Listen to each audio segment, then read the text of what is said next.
사도 바울은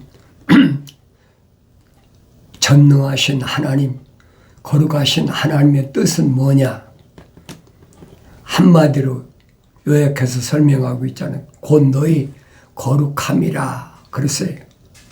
하나님의 거룩하신 속성이 들어간 자, 하나님의 거룩하신 생명의 호흡이 안 들어간 자, 구분하신다는 거예요.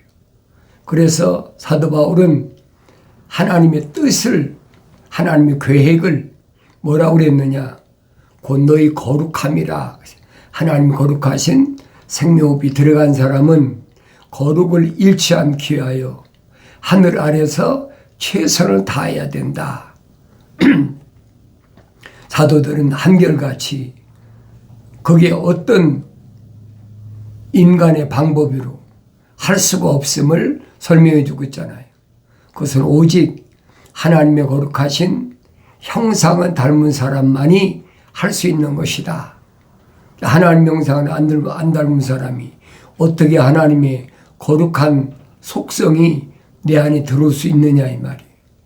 피조물이 무슨 수단과 방법으로 하나님의 거룩한 속성을 내 안으로 영접할 수 있느냐? 할 수 없다는 거예요. 피조물은 일단 어머니 태에서 세상에 나오면 그걸로 끝나는 거예요. 그러니까 어머니 태에 있을 때 하나님 거룩하신 사랑의 호흡이 들어간 자와 하나님 거룩하신 사랑의 호흡이 들어가지 않은 자 둘로 나누잖아요. 그것은 인위적으로 되는 것이 아니라는 얘기예요. 그래서 사도 바울이 뭐라고 설명합니까? 하나님의 뜻을 온전히 깨달아야 되는데 하나님의 뜻은 다른 것에 있는 것이 아니라 하나님의 거룩하신 속성이 들어간 사람이냐 들어가지 않은 사람이냐. 그러니까 하나님의 아들을 세상에 내려보내셔서도 하나님의 아들이 다른 일을 행하시는 게 아니잖아요. 하나님의 거룩하신 사랑의 생명이 들어간 생명책에 그 이름이 기록된 자들만 선택하셨다. 성경에 그 말씀을 해주고 있어요. 그러니까 내가 성경을 읽으면 무엇이 참인지, 무엇이 진리인지, 무엇이 거짓인지 그걸 내가 분별해야 된다는 거예요. 그 분별은 내가 성령 받기 전에 어떻게 분별합니까? 성령 받기 전에 분별할 수가 없지요. 성령 받아야 분별이 되는 겁니다. 그래서 성령 받은 사람이 하나님의 거룩하신 뜻을 어기면 그는 여지없이 징계를 받고 그 다음에는 뭐 하느냐? 탈락될 위험이 처해 있다. 그래 항상 내 안에 하나님께서 불어넣어 주신 하나님의 속성을 언제든지 지켜야 돼. 관리해야 돼. 그래서 하나님께서는 첫사람 아담에게 하나님의 동산을 뭐래? 관리하고 지키라고 그랬잖아요. 그러니까 내 마음도 내가 관리하고 지키지 못하면 어느새 들어오는지 모르게 들어온단 말이에요. 그러니까 정신 바짝 차려야 돼. 세상의 환경이라는 것은 이상하게 나를 미혹합니다. 누굴 통해서? 가까운 사람이잖아요. 나를 낳아준 부모나 형제 자매나 내가 낳은 자녀나 아니면 나하고 동거하는 남편이나 아내가 그들 가운데서 하나님의 거룩한 사랑의 생명이 들어온 사람이 있고 안 들어온 사람이 있다는 거예요. 그걸 내가 분별해야 되지 않습니까? 하나님 말씀을 모르는데 어떻게 분별이 됩니까? 하나님의 말씀을 알아야 분별이 돼요. 하나님 말씀을 알지 못하면 분별이 안 됩니다. 그래서 하나님의 거룩한 이 속성, 하나님의 숨, 내 안에 들어온 사람은 언제든지 얼마만큼 조심해야 되느냐. 다른 사람과 함부로 말을 섞지도 말고 빈말도 하지 말아야 되고 사도 바울은 설명하잖아요. 농담도 하지 말아라. 농담도 하지 말아라. 사람이 살다 보면 슬쩍슬쩍 빈말도 하고 농담도 하고 그래야 사람이 뭐 살맛이 난다고 그러잖아요. 그런데 사도 바울은 절대 안 된다는 거예요. 농담도 하지 말아라. 하나님의 아들은 또 뭐라고 말씀하십니까? 너희가 무슨 빈말이라도 지나간 말로 빈말로 할 수 있잖아요. 그러면 하나님 앞에 가서 반드시 내가 왜 그 말을 했는지를 내가 변명해야 된다는 거예요. 그러니까 하나님의 거룩한 생명의 호흡이 들어온 사람이 세상을 살아간다는 것은 그렇게 쉬운 것이 아니에요. 계속 밀려오지 않습니까? 계속 밀려오는데 거기서 내가 그걸 외면한다, 그걸 거절한다. 그럴 때 상대방이 나를 뭐라고 그러겠습니까? 사람으로 취급을 하지 않는 거예요. 그러니까 사도 바울 같은 사람도 유대교회에서 그렇게 인정받는 젊은이였고 또 젊은이들 가운데도 제일 앞장서 가던 그런 사람이었는데 자기 동족들이 형제들이 뭐랍니까? 너는 세상에 살 자격이 없다. 세상에 살 자격이 없다는 말은 무슨 말입니까? 세상의 윤리와 도덕적으로 너는 맞지 않는다는 얘기. 그러니까 사도 바울이 철학에 대해서 얼마나 신랄하게 비판했는지, 또 아들된 데모데에게 대해서는 과학이라는 것이 얼마나 어리석은 것인지 과학의 발을 피하라고 그랬잖아요. 믿음에서는 그 사람들은 정도를 벗어난 사람이다. 생명길에서 벗어난 사람이다. 주님 말씀하시잖아요. 나는 길이요 진리요 생명이다. 사람들이 나로 말미암지 않고는 아버지 집에 올 자가 없다 그랬는데 그 길에서 벗어난 사람이라는 거예요. 거기서 벗어난 사람이란 누군 얘기입니까? 하나님의 생명의 호흡이 들어가지 않은 사람이죠. 그렇든지 하나님의 거룩한 생명호흡이 들어갔어도 책망했으면 돌이켜야 되는데 책망받고도 안 돌이킨다는 거예요. 꼭 어쩔 수 없죠. 어떡하겠습니까? 그래서 이런 내용들을 내가 생명의 책에 이름이 기록됐다면 책망받고 반드시 돌아서야 된다는 거예요. 돌아서지 않으면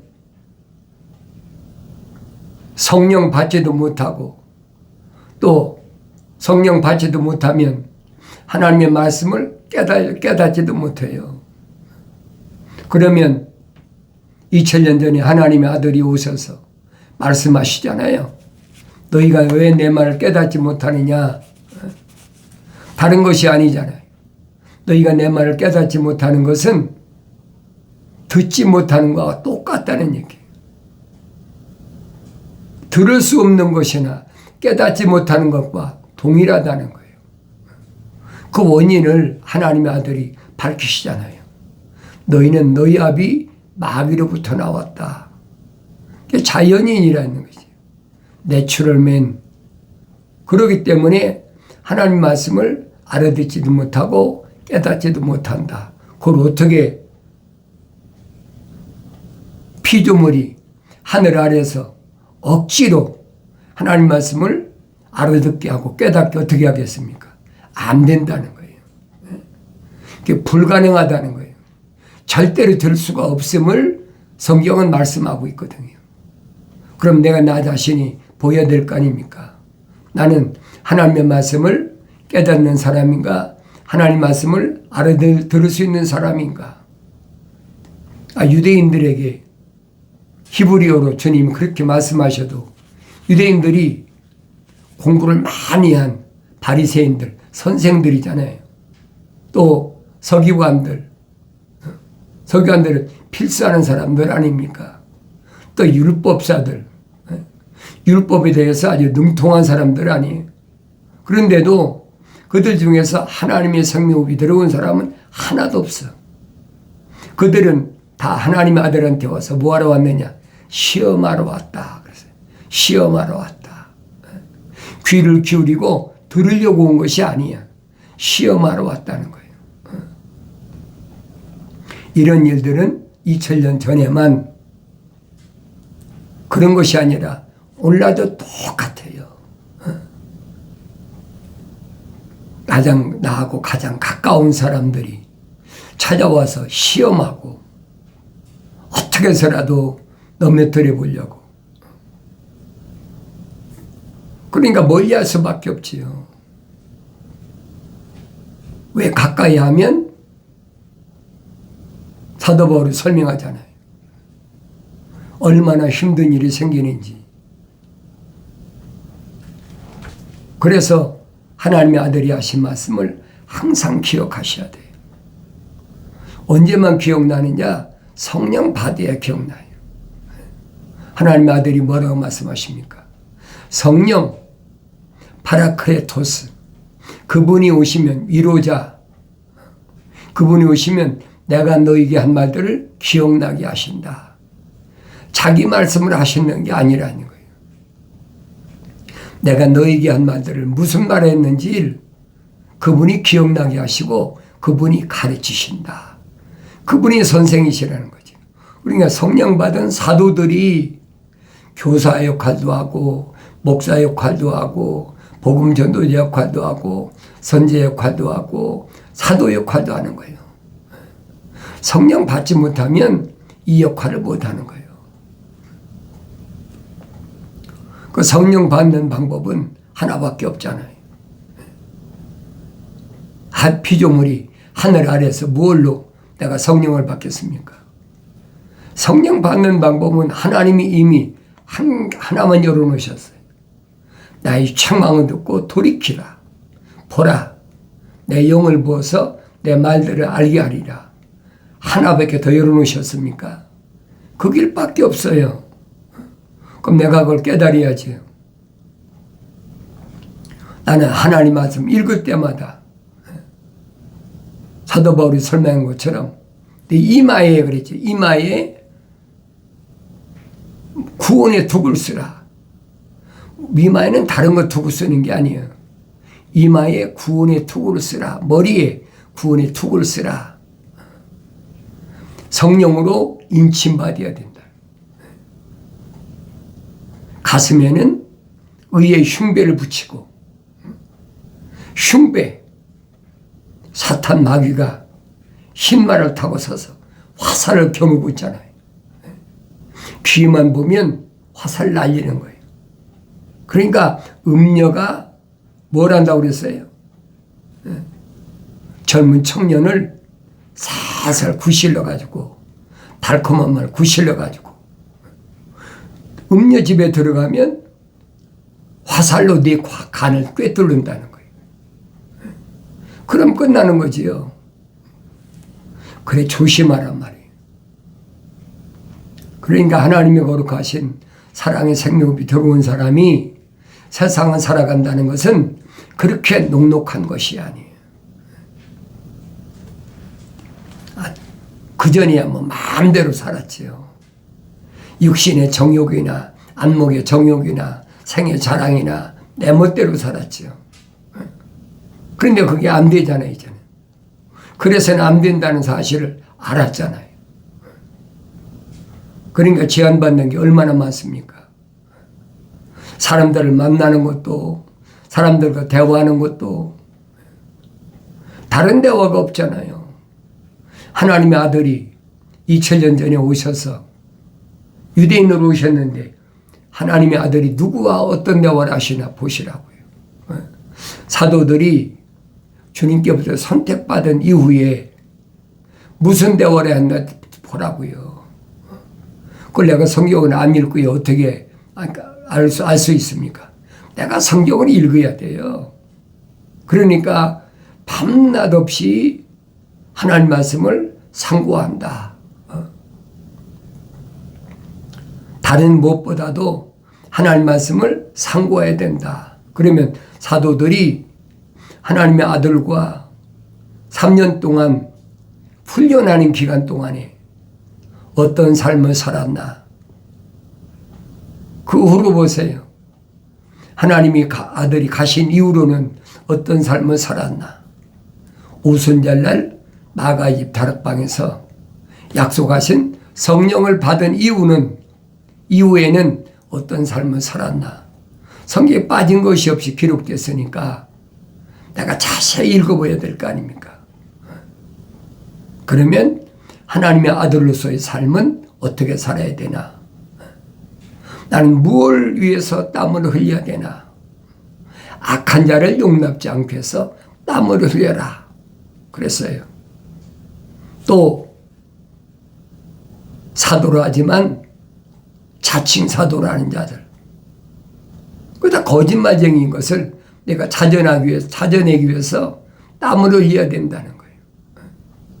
뭘 먹을까 입을까 마실까 그것 때문에 땀을 흘리는 것이 아니라 악한 자를 용납지 않기 위해서 또 자칭 사도로 하지만은 그들이 얼마나 거짓말쟁이인가 하는 것을 찾아내기 위해서 내가 애쓰고 힘쓰고 인내하고 땀을 흘려야 된다는 얘기예요. 그러면서 너희 첫사랑을 버린 것을 어디에서 떨어졌는지 기억하라. 어디서 떨어졌는지, 무엇을 하다 떨어졌는지, 육신의 정욕 때문에 떨어졌는지, 안목의 정욕 때문에 떨어졌는지, 생의 자랑 때문에 떨어졌는지, 무엇 때문에 떨어졌는지를 기억하라는 거예요. 그리고 회복하라고 그러잖아요. 회복하라. 그리고 처음 일을 시행하라는 거예요. 처음 일이 뭐예요? 관리하고 지키라고 하죠. 하나님 아버지께서 첫사람 아담에게 관리하고 지켜라. 그러니까 잠언서 기자가 뭐랍니까? 무릇 지킬 만한 것 가운데 네 마음을 지켜라. 왜? 거기에 하나님의 거룩하신 사랑의 생명호흡이 들어갔으니까 지켜야 된다는 거예요. 관리해야 된다는 거예요. 그래서 하나님의 아들은 말씀하시잖아요. 네 마음에서 뭐가 있는지 알라는 거예요. 악한 생각, 살인, 간음, 음란, 도둑질, 거짓 증거, 모독이 있다는 거예요. 이 7가지를 끊어버리라는 거예요. 완전히 율법을 범하는 거잖아요. 그거 안 된다는 거예요. 그래서 주님이 이 땅에 오신 목적을 밝히시잖아요. 나는 세상을 위해서 기도하지 않습니다. 세상을 위해서 하나님 아들을 왜 기도하십니까? 아니죠. 하나님 아들은 뭐라고 말씀하십니까? 나는 아버지의 사람들에게 아버지의 말씀을 주었습니다. 전달했다는 거예요. 아버지의 말씀을 주었더니 그들이 믿었습니다. 받아들였다는 거예요. 왜? 그들 안에는 하나님 거룩하신 사랑의 생명이 들어갔으니까, 그들 이름이 생명책에 기록됐으니까 그들이 믿었습니다. 그들이 믿으니까 세상이 그들을 미워합니다. 그렇잖아요. 세상에서 미움의 대상이다. 거룩하신 하나님의 말씀을 받았는데 세상에서 미움받는다. 세상은 안 받아들인다는 거예요. 그럼 나라는 존재가 어떤 존재인가 알아야 될 거 아닙니까? 나는 세상에서 환영받는 존재인가? 세상에서 환영받지 못하는 존재인가? 그럼 사도 바울이 생각나잖아요. 하나님의 사도들, 그들이 세상에서 어떤 삶을 살았나? 하나님 말씀 읽지 않고 내가 어떻게 합니까? 하나님 말씀 읽어야지요.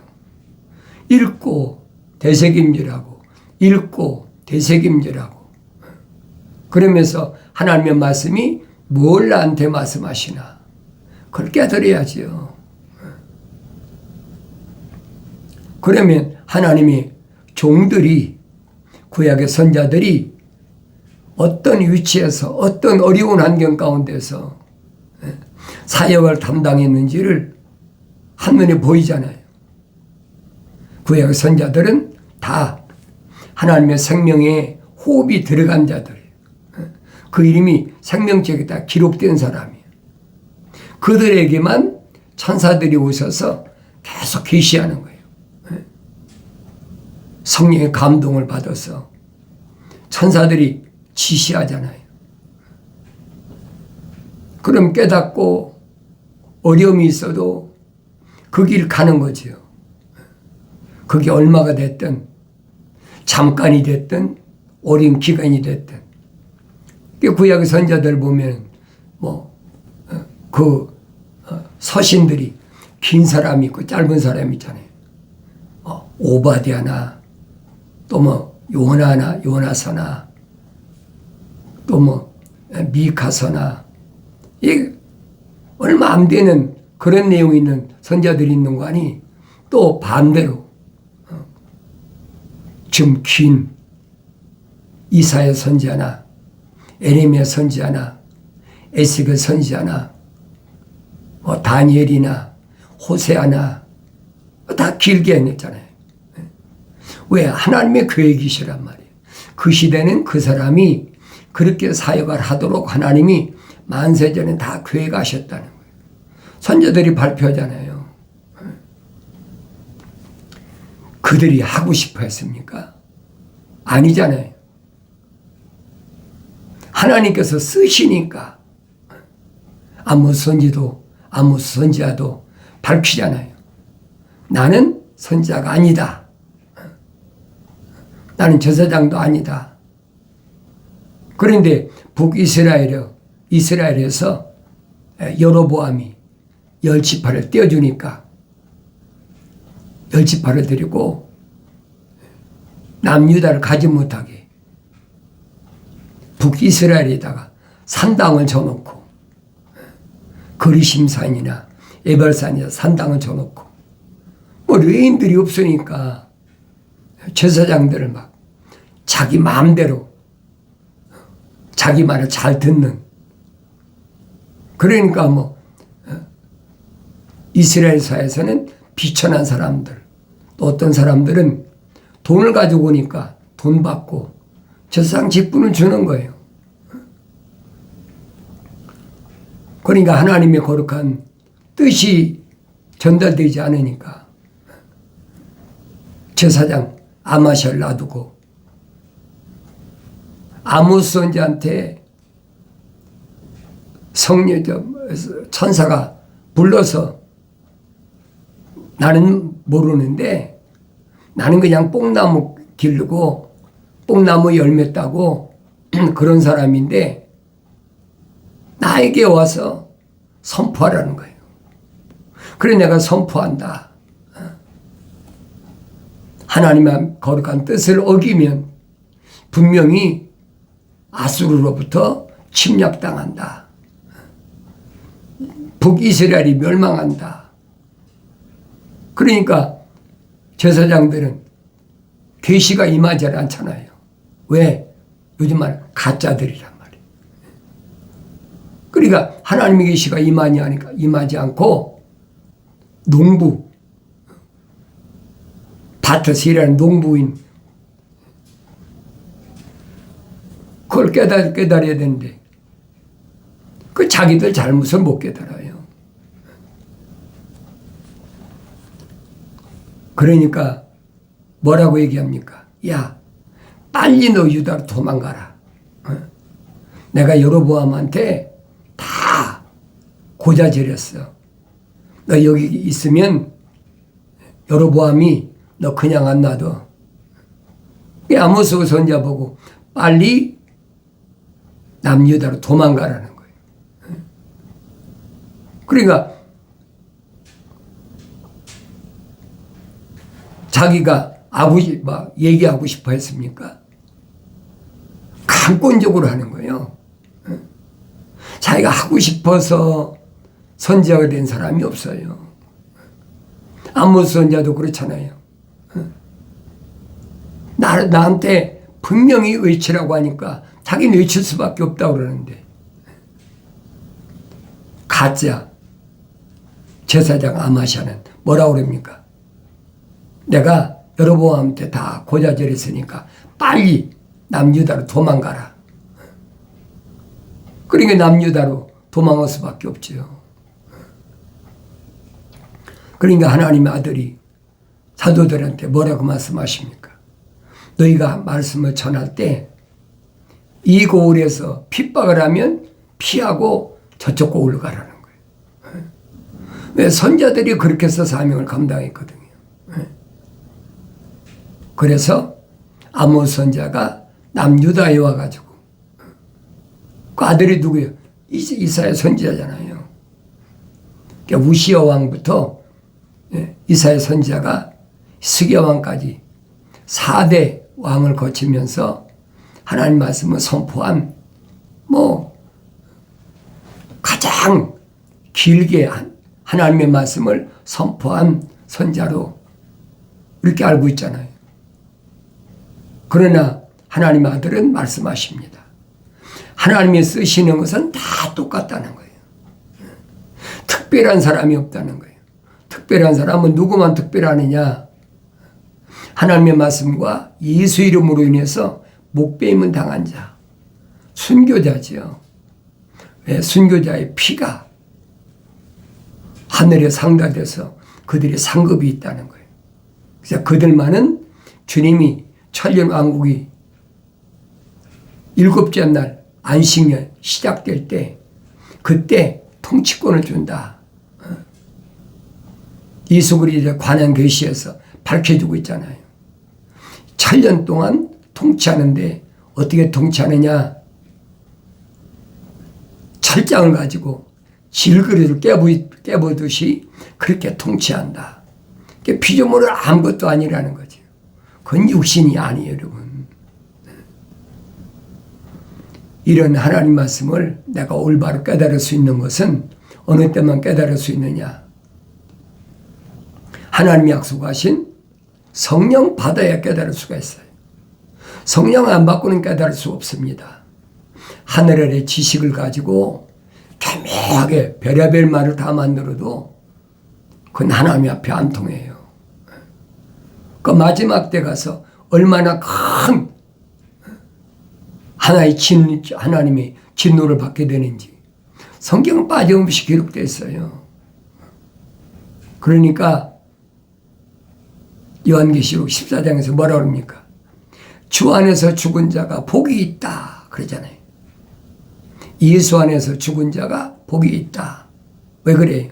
예수 안에는 성령의 법이 있기 때문에 예수 안에서 죽은 자는 죄와 사망의 법에서 해방됐기 때문에 하나님의 아들이 선포하신 대로 선을 행한 자는 생명이 부활한다. 첫째 부활에 참여하는 자가 된다는 얘기예요. 그러면 됐죠. 첫째 부활에 참여하는 자가 아무나 참여가 됩니까? 성령 받아야 되는 거예요. 하나님의 형상을 닮은 사람이 책망받고 돌이켜서 모습을 담는다. 성령 받은 사람만 생명이 부활한다는 얘기예요. 그러면 성공적인 삶을 사는 거 아닙니까? 그런데 악을 행한 자는 하나님 약속을 믿지 못하고 하나님 명령에 불순종한 자는 누구처럼? 첫사람 아담처럼. 그런 사람은 부활을 하긴 하는데 그 부활은 무슨? 저주의 부활이다. 진노의 부활이라 이 말이에요. 잘 기억하셔야 돼요. 그래서 나는 책망받을 때 빨리 깨닫고 돌이켜서 하나님 말씀을 날마다 읽을 때마다 올바로 깨닫는 은혜가 있어지길 바랍니다.